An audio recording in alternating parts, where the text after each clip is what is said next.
3 exploradores entraron a una cueva en Venezuela en marzo de 2019. 8 días después, solo 2 regresaron. Pero lo que contaron no tenía sentido. Uno juraba haber visto ciudades subterráneas iluminadas por un sol imposible. El otro recordaba haber caminado durante meses en túneles que no deberían existir. Sus relojes marcaban la misma hora en que entraron. Sus provisiones estaban intactas y sus cuerpos mostraban señales de hambre extrema que contradecían el tiempo transcurrido. La cueva se llama Sima Aullantepui, un abismo vertical de más de 400 metros que desciende hacia las entrañas de uno de los tepuyes más antiguos del mundo, en la gran sabana venezolana. Durante décadas, los indígenas Pemón advirtieron que ese lugar no era para los hombres. Decían que las montañas tenían memoria propia, que guardaban secretos desde antes de que existiera el tiempo.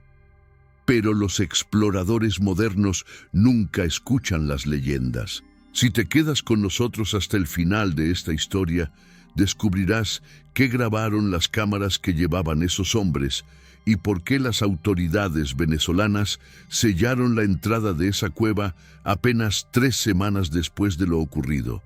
Suscríbete al canal, porque si logramos obtener el material completo de esa expedición, lo compartiremos aquí primero. La expedición estaba compuesta por 3 hombres. Ricardo Montero, geólogo de 42 años, especializado en formaciones precámbricas y sistemas de cuevas verticales. Durante 15 años había explorado más de 80 cavernas en Sudamérica sin un solo incidente grave. Era metódico, casi obsesivo con los protocolos de seguridad. Llevaba consigo 3 libretas donde anotaba cada medición, cada observación, cada detalle que pudiera servir para futuros estudios. El segundo hombre era Julio Paredes, biólogo de 38 años, fascinado por los ecosistemas extremos y las formas de vida que prosperan en la oscuridad absoluta. Había publicado 2 artículos sobre bacterias quimiosintéticas halladas en cuevas de los Andes. Era el tipo de científico que podía pasar horas observando una colonia de hongos con la misma intensidad con la que otros miran el mar. El tercero era Andrés Silva, fotógrafo y documentalista de 35 años. No era científico, pero había acompañado a docenas de expediciones registrando lo que nadie más veía. Tenía un ojo excepcional para capturar la belleza oculta en los lugares más inhóspitos. Entre los 3 sumaban 84 expediciones exitosas. Ninguno imaginaba que esta sería diferente. La Sima Aullantepui se encuentra en el Parque Nacional Canaima, un territorio de más de 30.000 kilómetros cuadrados donde la naturaleza parece haber olvidado las reglas del mundo moderno. Los tepuyes son mesetas de piedra arenisca que se elevan abruptamente desde la selva, como islas de un océano verde que dejó de existir hace millones de años. Son tan antiguos que cuando los dinosaurios caminaban por la tierra, estas montañas ya estaban aquí. El Aullantepui es uno de los más grandes, con una superficie de más de 600 kilómetros cuadrados en su cima plana. De sus paredes brotan cascadas que caen casi 1000 metros antes de tocar el suelo. La más famosa es el Salto Ángel, la cascada más alta del mundo. Pero en las profundidades de esta montaña hay algo que pocos conocen. Un sistema de cuevas que los Pemón llaman Cima de los Recuerdos Perdidos. Nadie sabe cuándo le dieron ese nombre. Los ancianos de la comunidad de Cabanallén cuentan que sus abuelos ya lo llamaban así. Decían que quienes entraban a esa cueva salían cambiados. Algunos olvidaban su propio nombre. Otros recordaban vidas que nunca vivieron. Por eso, durante generaciones, nadie se acercaba. Hasta que llegaron los exploradores. Ricardo, Julio y Andrés llegaron a Cabanallén el 12 de marzo de 2019. Habían conseguido los permisos necesarios después de meses de trámites burocráticos.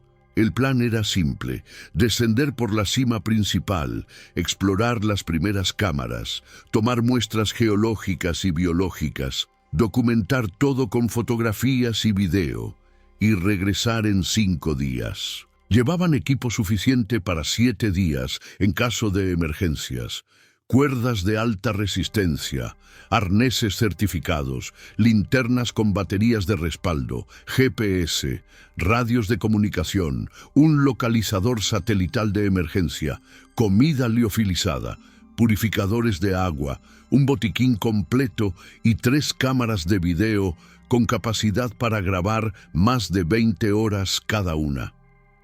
Ricardo revisó el equipo 3 veces antes de partir.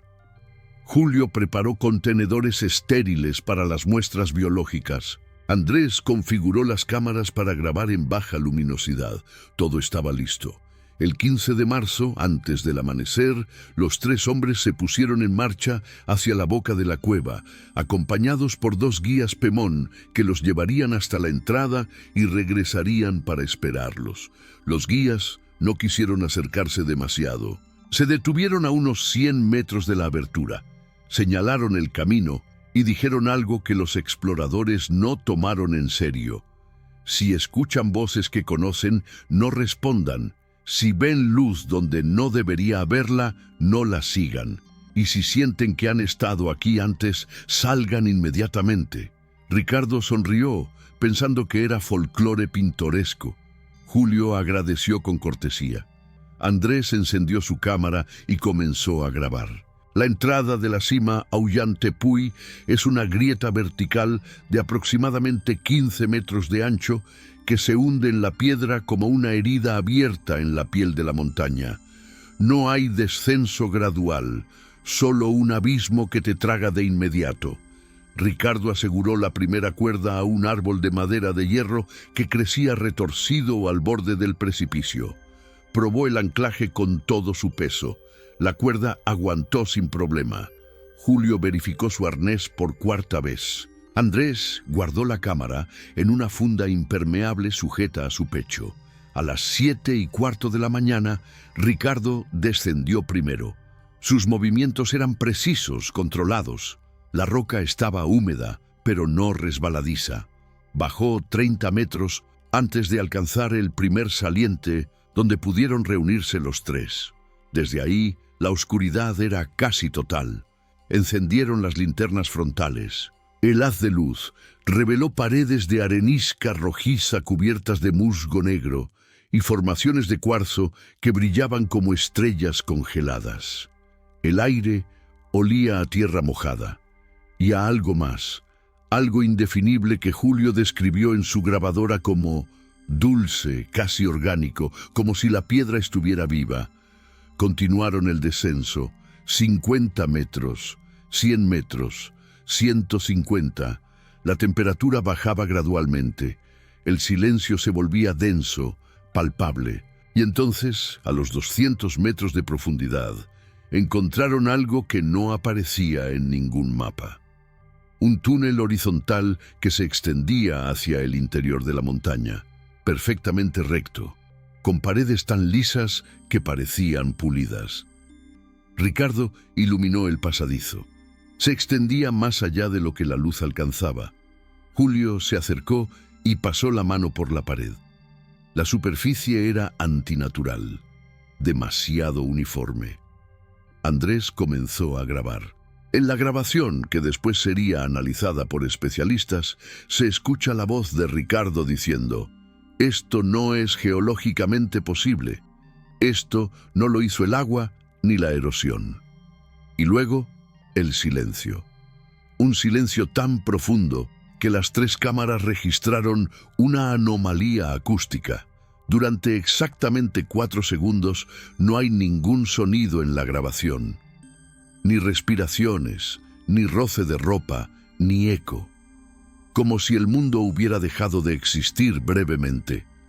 Después de esos 4 segundos, Andrés dice algo que helará la sangre de quien lo escuche. ¿Ustedes también sienten que ya hemos estado aquí? Los 3 hombres se miraron en silencio. La pregunta de Andrés flotaba en el aire húmedo de la cueva como una sentencia. Ricardo negó con la cabeza, intentando disipar la sensación. Era déjà vu, se dijo. Solo eso. Agotamiento mental por la concentración del descenso. Julio, en cambio, no dijo nada. Miraba fijamente el túnel recto que se extendía ante ellos. En su libreta escribió: sensación de familiaridad inexplicable, como reconocer un lugar en un sueño. Andrés ajustó el enfoque de su cámara y comenzó a caminar hacia el interior del pasadizo. Los otros dos lo siguieron. El túnel medía aproximadamente 3 metros de altura y 2 de ancho. Las paredes mantenían esa textura pulida, casi vítrea. Cada 20 metros había formaciones de cristal incrustadas en la roca que reflejaban la luz de las linternas, creando patrones hipnóticos. Julio se detuvo a examinar una de esas formaciones. No era cuarzo común. La estructura molecular parecía distinta. Tomó una muestra y la guardó en un contenedor sellado. Mientras lo hacía, su linterna iluminó algo grabado en la pared, justo debajo del cristal. Eran símbolos, no jeroglíficos Pemón ni petroglifos conocidos. Eran formas geométricas perfectas, círculos concéntricos, espirales logarítmicas, patrones fractales que se repetían en escalas decrecientes. Ricardo fotografió las marcas. Su mano temblaba ligeramente. «Esto no puede ser natural», murmuró. «Pero tampoco parece hecho por humanos». Andrés acercó su cámara a los símbolos. En el visor digital notó algo extraño. Los patrones parecían moverse, reordenarse sutilmente cuando no los miraba directamente. Parpadeó varias veces pensando que era un efecto de la luz, pero la sensación persistía. Continuaron avanzando durante 2 horas. El túnel no mostraba señales de terminar. Ricardo consultó su GPS. La señal era errática, saltando entre coordenadas que no tenían sentido. Según el dispositivo, en un momento estaban a 200 metros bajo tierra y al siguiente a nivel del mar. Luego marcaba que estaban a 1000 metros de altura. Imposible. Intentó usar el radio para contactar con el campamento base que habían establecido en la superficie. Solo estática. El localizador satelital mostraba un error de sistema. Julio revisó su reloj. Marcaba las 10:43 de la mañana. Exactamente la misma hora que cuando comenzaron a caminar por el túnel. Miró el cronómetro que había activado al entrar. Marcaba 2 horas y 17 minutos. Pero el reloj de pulsera seguía congelado. Mostró ambos dispositivos a Ricardo. «Interferencia electromagnética», dijo el geólogo, aunque su voz delataba incertidumbre. «Debe haber minerales con propiedades magnéticas inusuales». Era una explicación racional, pero no explicaba por qué los tres sentían que habían caminado mucho más de 2 horas.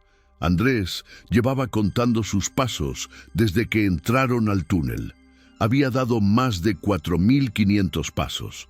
A un promedio de 70 centímetros por paso, deberían haber recorrido más de 3 kilómetros. Pero cuando Ricardo intentó marcar la distancia en su mapa, las cifras no cuadraban con la topografía conocida del Tepuy. Era como si el espacio dentro de la montaña fuera más grande que el volumen exterior de la roca. Una imposibilidad geométrica. Al tercer día dentro del túnel, comenzaron a escuchar sonidos. Primero fueron sutiles, un eco distante que podía confundirse con el goteo de agua. Luego se volvieron más definidos. Parecían voces. Voces humanas conversando en un idioma que ninguno reconocía, pero que de alguna forma resultaba vagamente familiar, como escuchar tu lengua materna pronunciada al revés. Julio grabó los sonidos con su equipo. Más tarde, cuando técnicos forenses analizaron esas grabaciones, encontraron algo perturbador. Las voces eran las de ellos mismos, pero diciendo cosas que nunca habían dicho. Frases completas, conversaciones coherentes sobre eventos que no habían ocurrido. En una de las grabaciones se escucha a Ricardo describiendo detalladamente el interior de una cámara que encontrarían 2 días después, mencionando formaciones específicas y dando coordenadas exactas. Pero esa grabación se hizo antes de que llegaran a ese lugar. Los 3 hombres decidieron no mencionar las voces entre ellos. Cada uno pensaba que estaba alucinando por cansancio o falta de oxígeno. Pero el aire en el túnel era perfectamente respirable. Los medidores mostraban niveles normales de oxígeno. No había monóxido de carbono ni gases tóxicos. Solo ese aire dulce, orgánico, que parecía llenar los pulmones con algo más que oxígeno. El 4.º día encontraron la primera cámara grande. El túnel se abrió súbitamente en un espacio colosal, una catedral subterránea de dimensiones imposibles. El techo se perdía en la oscuridad más allá del alcance de sus linternas. Las paredes estaban cubiertas de los mismos símbolos geométricos, pero a una escala mucho mayor. Y en el centro de la cámara había algo que dejó a los 3 hombres completamente inmóviles: estructuras. No formaciones naturales, estructuras construidas, torres de piedra que se elevaban en espirales, arcos que desafiaban la gravedad, conectando puntos que no deberían poder sostener peso, escaleras que subían y bajaban simultáneamente, creando bucles imposibles. Era como si alguien hubiera construido una ciudad diseñada por geometría no euclidiana. Andrés comenzó a grabar frenéticamente. Ricardo se acercó a una de las torres. La piedra era el mismo material que las paredes del túnel, pero trabajada con una precisión que superaba cualquier tecnología conocida. No había marcas de herramientas, no había juntas ni argamasa. Era como si hubieran crecido directamente de la roca madre. Julio encontró algo más perturbador. En una de las paredes de la cámara, grabado con la misma técnica perfecta de los símbolos, había un mapa detallado del sistema de cuevas. Y en ese mapa había una marca, una X roja. Cuando Julio iluminó esa marca, vio que debajo había una inscripción en caracteres que no reconocía. Pero cuando tomó una fotografía y la vio en la pantalla de su cámara, las letras se reordenaron formando palabras en español. Ustedes ya llegaron. Ustedes nunca se fueron. Ricardo sintió que sus piernas flaqueaban. Se apoyó contra la pared más cercana. Su mano tocó uno de los símbolos geométricos. En el momento del contacto, algo cambió. La cámara se llenó de luz, no luz de linternas, luz natural, luz de sol. Los 3 hombres levantaron la vista. El techo de la caverna ya no estaba ahí. En su lugar veían cielo abierto, nubes, pájaros volando. Julio gritó. El sonido de su voz se perdió en un rugido que venía de todas partes y de ninguna. Andrés seguía grabando. En la grabación se ve cómo la luz aumenta hasta saturar completamente el sensor de la cámara. Y luego, abruptamente, oscuridad total. Cuando las linternas volvieron a funcionar segundos después, estaban en un túnel diferente, más estrecho, más bajo. Las paredes ya no tenían símbolos y delante de ellos, a unos 50 metros, veían algo que no debería estar ahí: la entrada de la cueva, la luz del día entrando por la abertura. Ricardo consultó su reloj. Marcaba las 7:15 de la mañana, la misma hora en que habían descendido. Julio miró su cronómetro. Marcaba 0, como si acabara de reiniciarse. Andrés revisó su cámara. Tenía grabadas 84 horas de material, casi 4 días, pero sus relojes decían que no había pasado ningún tiempo. Comenzaron a correr hacia la salida. Cuando emergieron a la luz del sol, los guías Pemón que los habían acompañado estaban exactamente donde los habían dejado, fumando los mismos cigarrillos, continuando la misma conversación, como si los exploradores acabaran de entrar y salir inmediatamente. Uno de los guías sonrió y preguntó: ¿Se olvidaron algo? Apenas entraron hace un minuto. Ricardo, Julio y Andrés se miraron entre ellos con una mezcla de terror y confusión. Revisaron nuevamente sus equipos. Las cámaras mostraban horas de grabación. Los cronómetros habían medido días. Sus cuerpos sentían el agotamiento de una expedición prolongada. Tenían hambre, sed, músculos doloridos. Pero los guías Pemón insistían en que solo había pasado un minuto. Literalmente un minuto, desde que los vieron descender por la entrada hasta que los vieron salir corriendo. Ricardo intentó explicar lo sucedido. Describió el túnel recto, las estructuras imposibles, la luz que inundó la caverna. Los guías lo escucharon en silencio.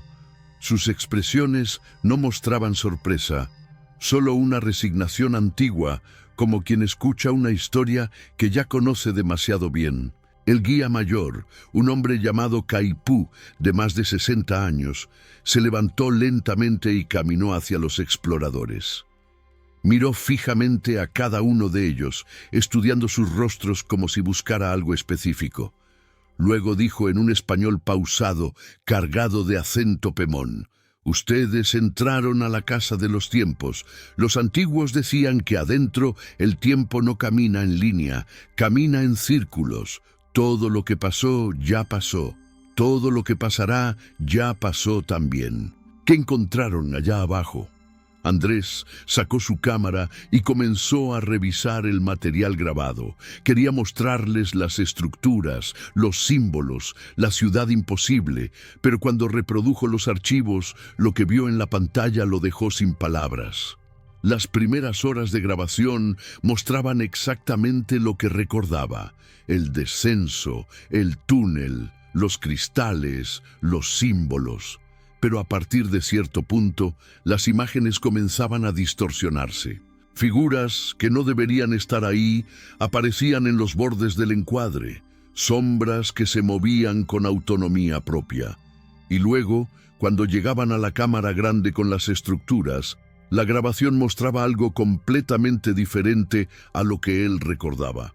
En lugar de torres y arcos imposibles, veía a los 3 exploradores sentados en círculo, inmóviles, con los ojos cerrados, durante horas, solo sentados, sin hablar, sin moverse, como estatuas de carne. Julio arrebató la cámara de las manos de Andrés. Revisó su propia grabadora de audio. Los archivos estaban ahí. 84 horas de grabación continua. Comenzó a reproducirlos. Los primeros minutos coincidían con sus recuerdos. Sus comentarios sobre las formaciones geológicas, las conversaciones con Ricardo sobre las mediciones, el sonido de sus pasos en el túnel. Pero luego, la grabación capturaba algo que él no recordaba haber dicho. Su propia voz, pero pronunciando frases en un idioma extraño. No era Pemón, no era ningún idioma conocido, y sin embargo, cuando escuchaba esas palabras, sentía que comprendía su significado. Eran coordenadas, instrucciones, como si estuviera dando direcciones para llegar a un lugar específico dentro de la cueva, un lugar que describía con detalle absoluto, mencionando características que nunca había visto conscientemente. Ricardo le quitó la grabadora. Escuchó fragmentos al azar. En uno de ellos era su propia voz, la que hablaba ese idioma imposible y lo más perturbador. En la grabación, los 3 hablaban simultáneamente, creando una armonía lingüística perfecta, como si estuvieran recitando un texto ensayado durante años. Pero ninguno recordaba haber hablado. De hecho, todos recordaban largos periodos de silencio absoluto mientras caminaban por el túnel. El guía Caipú observaba la escena sin intervenir. Cuando finalmente habló, su voz era grave, cargada de advertencia. La cueva les dio recuerdos que no son de ustedes, y les quitó recuerdos que sí eran de ustedes. Ahora ya no son completamente los mismos hombres que entraron. Regresaron a Cabanallén esa misma tarde. Los 3 exploradores apenas hablaron durante el viaje de regreso. Cada uno estaba sumido en sus propios pensamientos, intentando reconciliar lo que recordaban con lo que las grabaciones mostraban. Esa noche, en la pequeña posada donde se hospedaban, Ricardo despertó a las 3 de la madrugada con un recuerdo nítido que no le pertenecía. Recordaba haber vivido en Cabanallén durante su infancia. Recordaba a su abuela Pemón enseñándole los nombres de las plantas medicinales. Recordaba ceremonias nocturnas alrededor del fuego donde los ancianos cantaban en un idioma que ahora, incomprensiblemente, entendía. Pero Ricardo nunca había estado en Venezuela antes de esta expedición. Había nacido en Buenos Aires, Argentina. Su abuela era italiana. Nunca tuvo ancestros indígenas y, sin embargo, esos recuerdos se sentían tan reales como cualquier memoria auténtica de su infancia. Más reales incluso. Podía sentir el calor del fuego en su rostro, el sabor del casabe que su abuela inexistente le daba, el peso de los collares ceremoniales, todo falso, todo imposible, todo absolutamente real en su mente. Se levantó de la cama temblando. Encontró a Julio despierto en el pasillo, sentado contra la pared con expresión perdida. ¿Tú también?, preguntó Ricardo. Julio asintió. Yo viví aquí, en la década de 1980. Trabajé en las minas de oro. Me casé con una mujer de Santa Elena de Guairén. Tuve 2 hijos, pero eso nunca pasó. Yo en los 80 era un niño en Montevideo. Nunca trabajé en minas, nunca me casé, nunca tuve hijos, pero recuerdo sus nombres, recuerdo sus rostros, recuerdo cómo se sentía abrazarlos. Ricardo, ¿qué nos hizo esa cueva? Andrés fue quien tuvo la experiencia más perturbadora. No solo tenía recuerdos falsos de vidas que nunca vivió, también había perdido recuerdos reales. Cuando intentaba recordar su graduación universitaria, su mente estaba en blanco. El rostro de su madre se había vuelto borroso, indefinido. No podía recordar la dirección de su casa en Caracas, pero recordaba perfectamente eventos que nunca ocurrieron. Su boda en una cueva iluminada por cristales bioluminiscentes, su trabajo como guardián de los túneles durante décadas, sus conversaciones con seres que no eran exactamente humanos, pero hablaban con voces conocidas. Se miró en el espejo del baño. Su reflejo parecía correcto, pero había algo sutilmente equivocado, como si estuviera viendo a un gemelo casi idéntico. Se tocó la cara. La sensación táctil coincidía con lo visual, pero la certeza de ser él mismo había comenzado a desmoronarse. Los 3 se reunieron en la habitación de Ricardo. Desplegaron todas las grabaciones, todas las fotografías, todas las notas. Intentaron reconstruir una cronología coherente, pero cada vez que lo intentaban, los detalles cambiaban. Ricardo recordaba que las estructuras en la cámara grande eran de color rojizo. Julio juraba que eran negras. Andrés decía que eran translúcidas. Revisaron las fotografías. En cada una, las estructuras tenían un color diferente, como si la realidad misma no pudiera decidir qué había sido real. Al día siguiente contactaron con las autoridades venezolanas. Primero llamaron a la Guardia Nacional, destacada en Canaima. Los oficiales escucharon su historia con escepticismo evidente, pero cuando revisaron las grabaciones, su actitud cambió drásticamente. Confiscaron todo el material: cámaras, grabadoras, libretas, muestras geológicas. Todo. Les dijeron que no hablaran con nadie sobre lo ocurrido, que abandonaran el país lo antes posible, que olvidaran la cima Aullán Tepuy. 3 semanas después, el gobierno venezolano emitió un decreto clasificando el área completa alrededor de la cueva como zona restringida por razones de seguridad geológica. Sellaron la entrada con concreto reforzado, colocaron señalización de peligro. Establecieron un perímetro de exclusión de 5 kilómetros. Oficialmente dijeron que había riesgo de derrumbes. Extraoficialmente, los geólogos del gobierno que examinaron las muestras confiscadas encontraron anomalías que no podían explicar. Los cristales que Julio había recolectado tenían una estructura atómica que desafiaba las leyes conocidas de la química.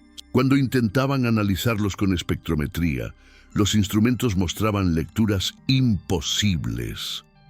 Elementos que no existían en la tabla periódica, patrones de enlace que violaban las reglas fundamentales de la física cuántica. Un técnico que trabajó en el análisis renunció abruptamente y se mudó a Colombia sin dar explicaciones. Otro desarrolló migrañas severas que solo cesaban cuando dejaba de pensar en las muestras. El laboratorio entero fue clausurado 6 meses después, oficialmente por renovaciones. Nunca reabrió. Ricardo, Julio y Andrés regresaron a sus países de origen, pero ninguno pudo retomar su vida normal. Ricardo intentó volver a su trabajo en la Universidad de Buenos Aires. Durante las primeras semanas todo parecía estar bien. Daba sus clases, revisaba tesis, asistía a conferencias. Pero los recuerdos falsos se volvían más intensos. Comenzó a hablar Pemón sin haberlo estudiado nunca. En una ocasión, durante una conferencia sobre geología precámbrica, se detuvo a mitad de una frase y comenzó a dibujar en la pizarra los símbolos exactos que había visto en las paredes de la cueva. Símbolos que no había fotografiado conscientemente, pero que podía reproducir con precisión milimétrica. Sus colegas quedaron desconcertados. Un profesor de matemáticas reconoció algunos de los patrones como soluciones visuales a ecuaciones que aún no tenían solución formal en matemática avanzada. Ricardo no podía explicar cómo los conocía, solo sabía que estaban correctos con una certeza absoluta que no provenía de su formación académica. Comenzó a investigar por su cuenta. Buscó en archivos históricos cualquier mención de la cima Ollantaypuy. Encontró reportes antiguos de expediciones fallidas. En 1938, un grupo de geólogos alemanes había intentado explorar el sistema de cuevas. Solo uno regresó. Sus notas describían anomalías temporales y arquitectura imposible. Fue declarado mentalmente inestable y pasó el resto de su vida en un sanatorio en Bavaria. En 1962, una expedición soviética desapareció por completo. Nunca se encontraron los cuerpos. Los archivos clasificados que Ricardo logró obtener a través de contactos académicos mencionaban que el último mensaje de radio transmitido por los soviéticos decía: «Hemos encontrado pruebas de que alguien estuvo aquí antes que la humanidad». Luego, silencio. Julio desarrolló una obsesión diferente. Los recuerdos falsos que había adquirido incluían conocimientos sobre formas de vida que no deberían existir. Comenzó a dibujar organismos que nunca había visto, criaturas con simetría hexagonal en lugar de bilateral, sistemas nerviosos basados en cristales en lugar de neuronas, metabolismos que convertían tiempo en energía. Cuando mostró estos dibujos a otros biólogos, algunos rieron, otros se quedaron incómodamente callados. Un catedrático de biología evolutiva de la Universidad de Montevideo examinó los dibujos durante horas y luego preguntó dónde había encontrado Julio fósiles de organismos del Precámbrico medio. Julio no había encontrado ningún fósil. Los estaba dibujando de memoria, memorias que no le pertenecían. Comenzó a soñar en ese idioma extraño que había hablado en las grabaciones. En los sueños entendía perfectamente cada palabra. Estaba dando instrucciones para algo, un proceso, un ritual, una construcción. Pero cuando despertaba, el significado se disolvía como niebla, dejando solo la certeza de que era importante, vital, urgente. Intentó terapia. El psicólogo diagnosticó estrés postraumático y le recetó ansiolíticos. No ayudaron. Los recuerdos falsos seguían creciendo, expandiéndose, volviéndose más detallados. Comenzó a recordar siglos de vida que nunca vivió. Veía ciudades de cristal creciendo en las profundidades de la tierra. Veía a los constructores, seres que habían existido antes de que la vida, tal como la conocemos, emergiera en la superficie del planeta. Y en esos recuerdos había un propósito. La cueva no era simplemente una formación geológica, era un archivo, una biblioteca, un mensaje dejado para quien tuviera la capacidad de descifrarla. Andrés dejó de tomar fotografías. Cada vez que miraba a través de un lente, veía cosas que no estaban ahí para otros. Sombras que se movían con intención, patrones geométricos superpuestos sobre la realidad cotidiana, rostros en las texturas de las paredes, en las nubes, en el grano de la madera, rostros que lo miraban de vuelta con expresiones de reconocimiento. Intentó regresar a Venezuela 2 veces. Ambas veces fue interceptado por agentes de seguridad antes de llegar siquiera a Canaima.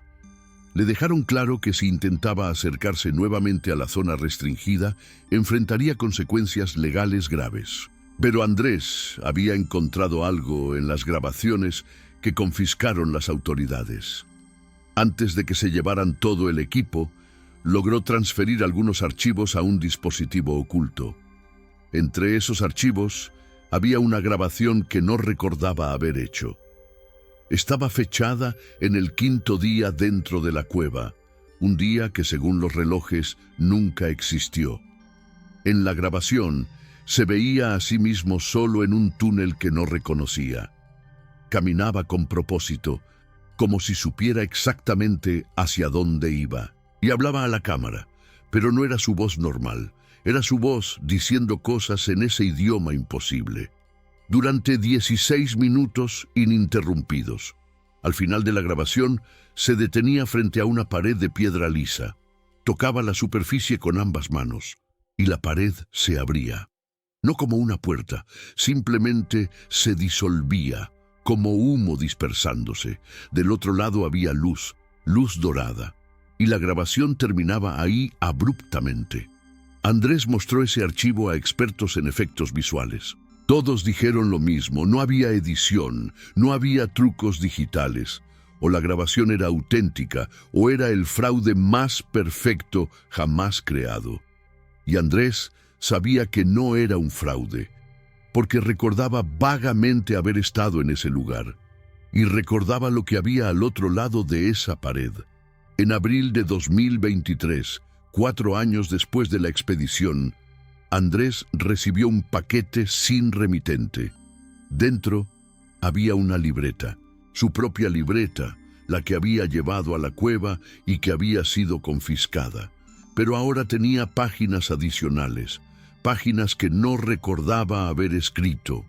Estaban llenas de esos símbolos geométricos y al final, en su propia letra, había un mensaje en español. No intentamos olvidar, intentamos recordar antes de que sea tarde. La cueva es una puerta, no una trampa. Los que construyeron esto sabían que vendríamos, sabían cuándo vendríamos y dejaron instrucciones. Pero las instrucciones solo pueden leerse con memorias que no son nuestras.